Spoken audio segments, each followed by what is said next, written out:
மதுரையில் திறக்கப்பட்டுள்ள கலைஞர் நூற்றாண்டு நூலகம் மூலம் பயிற்சி பெற்ற ஏராளமான இளைஞர்கள் அடுத்தடுத்து அரசு பணிகளில் வெற்றி பெற்று அசத்தி வருகின்றனர். அப்படி இளைஞர்களின் வாழ்வை மாற்ற நூலகம் உதவியது எப்படி பார்க்கலாம் இந்த தொகுப்பில்.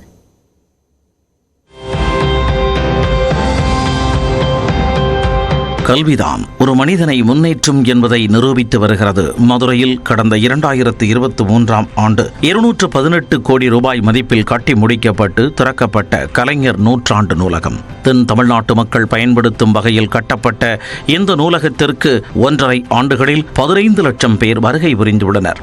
இங்கு போட்டித் தேர்வுகளுக்கு தயாராகும் வகையில் முதல் தளத்தில் 210 இருக்கைகளுடன் நூல் பிரிவும், 4ஆம் தளத்தில் 200 பேர் அமரும் வகையில் போட்டித் தேர்வு பிரிவும் செயல்பட்டு வருகிறது. இங்கு 15,000 போட்டித் தேர்வு புத்தகங்கள் உள்ளன.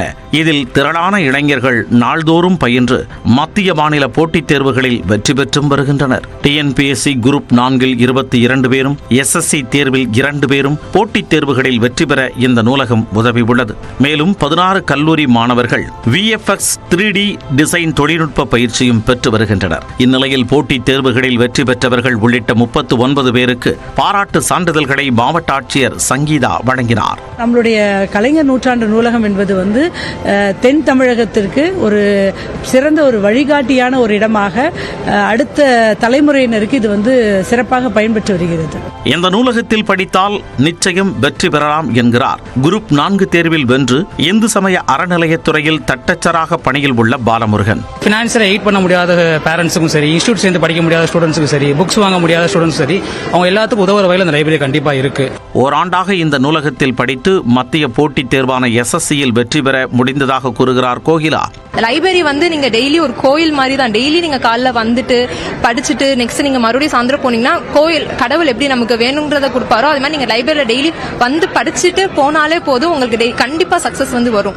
வெளியில் VFX 3D டிசைன் படிக்க அதிகம் செலவாகும் நிலையில் இங்கு இலவசமாக கற்றுத்தரப்படுவதாக நிகழ்ந்தார் யாழினி. வெளியில இதுக்கு 1,70,000 அந்த மாதிரி வரைக்கும் இருக்கு. இது ஃப்ரீயா கோர்ஸ் சொல்லி தரனால எங்களுக்கு ரொம்ப யூஸ்ஃபுல்லா இருக்கு. இது அடுத்தடுத்து நாங்க போறோம்னு நினைச்சு ரொம்ப ஒரு கிரேட்ஃபுல்லா இருக்கு. சிகரம் தொடு என்ற தலைப்பில் பயிற்சி அளிக்கப்படுவதாக கூறிய அந்த நூலகத்தின் தலைமை நூலகர் தினேஷ் அனுபவம் வாய்ந்தவர்களை அழைத்து வந்து பயிற்சி அளிப்பதாகவும் கூறினார். AIMTனோட சேர்ந்துட்டு குரூப் 4 மேரத்தான் அப்படின்னு சொல்லி கண்டினியூஸா ஒவ்வொரு சப்ஜெக்ட்டுக்கும் ஒரு எக்ஸ்பர்ட்ஸ் சென்னையில் அண்ணா நூற்றாண்டு நூலகத்தில் நாங்கள் பண்ணுறதை இங்கே லைவாக இங்கே டெலிகாஸ்ட் பண்ணி ஒரு வீடியோ கான்ஃபரன்சிங் மூலம் இன்ட்ராக்ட் பண்ணுற மாதிரி அந்த ஃபெசிலிட்டிஸும் பண்ணி வச்சோம். அது போக குரூப் 2ல் பசங்க ஜெயிக்கிறதுக்காக மார்க் டெஸ்ட் கண்டினியூஸாக நம்ம 13 மார்க் டெஸ்ட் நடத்தணும். ஸோ இதில் பங்கெடுத்து இந்த நம்ம நூலகத்தில் இருக்க ரிசோர்ஸஸ் அந்த ஃபெசிலிட்டிஸை பயன்படுத்தி இப்போ TNPSCயில் 22 மாணவர்கள் ஜெயிச்சிருக்காங்க. ப்ளஸ் ஒரு 2 பேர் SSC எக்ஸாமில் ஜெயிச்சிருக்காங்க. கல்வியை ஆயுதமாக மாற்ற நினைக்கும் இளைஞர்களுக்கு உதவும் வகையில் கலைஞர் நூலகம் அமைந்துள்ளது என்றால் அது மிகையல்ல. நியூஸ் 18 தமிழ்நாடு தொலைக்காட்சி செய்திகளுக்காக ஒளிப்பதிவாளர் பிரபாகரனுடன் செய்தியாளர் ஹரிஹரன்.